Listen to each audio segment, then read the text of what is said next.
ব্যাপার আম্মু? সকাল থেকে এত রান্না বাড়া হচ্ছে, কি রান্না করতেছো?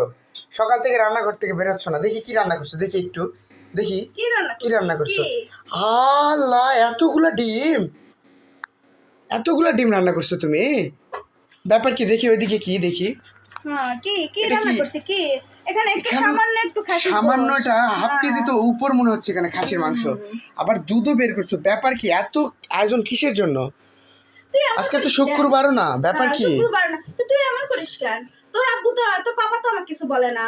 ও, বুঝতে পারছি, আজকে তোমার ভাই আসতেছে।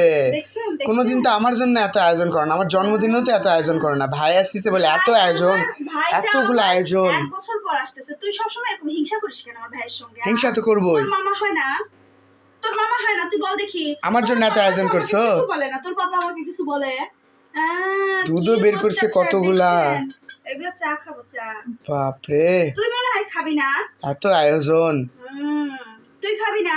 তুই তো আমার সঙ্গে ঝগড়া করতেছিস, তুই খাবি না? মনে থাকবে, আমার মনে থাকবে।